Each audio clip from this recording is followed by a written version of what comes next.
भूत की कहानी। भूतिया ढाबा। एक दिन बच्चों ने पिकनिक जाने की बात कही। ये सुनते ही अंकिता की रूह कांप गई, क्योंकि उसे एक पुराना किस्सा याद आ गया। ये बात तब की है जब अंकिता 10वीं क्लास में पढ़ रही थी। एक दिन टीचर ने पिकनिक का प्लान बनाया था। अपने सभी दोस्तों के साथ अंकिता ने भी जाने के लिए हाँ कर दी। पिकनिक पर जाना था पावागढ़। पूरा स्कूल पिकनिक जा रहा था, इसलिए करीब 30 बस सभी बच्चों को ले जाने के लिए तैयार थी। अंकिता अपने दोस्तों के साथ सबसे पीछे वाली बस में बैठ गई। सभी हंसते मस्ती करते हुए बस से जा रहे थे। तभी कुछ दूर जंगल के पास पहुंचकर उसी बस से तेज आवाज आई। ये वक्त रात के करीब 1:30 का था। ड्राइवर गाड़ी से बाहर निकला तो उसे पता चला कि टायर फट गया है। ड्राइवर ने सबसे कहा कि बस का टायर बदलने में करीब 2 घंटे लगेंगे, आप सब नीचे उतर जाइए, मैं इसे बदल देता हूँ।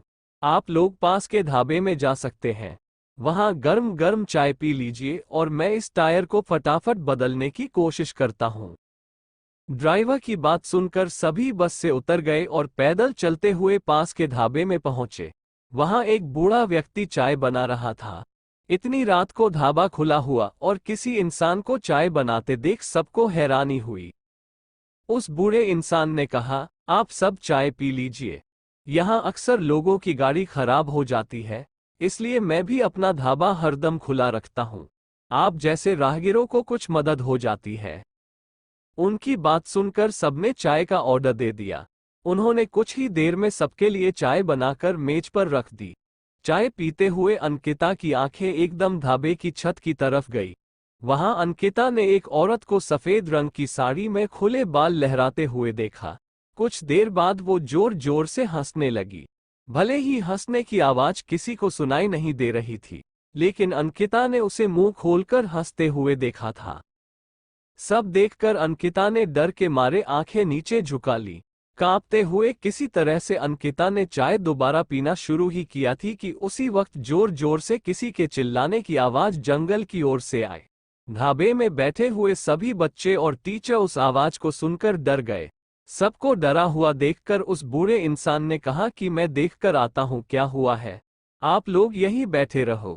इतना कहकर वो आवाज की तरफ बढ़ गया। तभी एक लड़की को खून की उल्टी लगातार होने लगी। उसको देखकर सबकी हालत और खराब हो गई। उसी समय एक टीचर ने कहा कि तुम सब आग जलाओ और उसके बगल में बैठ जाओ। सबने मिलकर आग जलाई और गोल घेरा करके बैठ गए। टीचर ने सख्त लहजे में सबसे कह दिया कि अकेले कोई कहीं नहीं जाएगा।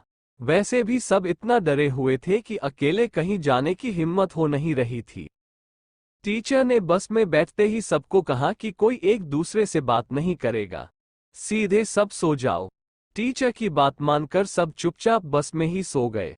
उसके बाद पिकनिक स्पॉट पर पहुंचे और करीब 1 हफ्ते बाद घूमकर आ गए। पिकनिक में किसी ने दूसरे बस के बच्चों से उस रात के बारे में कुछ नहीं कहा, क्योंकि टीचर ने मना किया। लेकिन पिकनिक से लौटते ही सबने अपने दोस्तों और दूसरी क्लास वालों को इस भूतिया घटना के बारे में बताया। आज पिकनिक का नाम सुनते ही यही भूतिया ढाबे की कहानी अंकिता के मन में आ गई और बच्चों को पिकनिक भेजने से उसे डर लगने लगा। कहानी से सीख, बीती घटनाओं को भूल जाना ही अच्छा है, नहीं तो जीवन भर वो घटना डराती रहती है।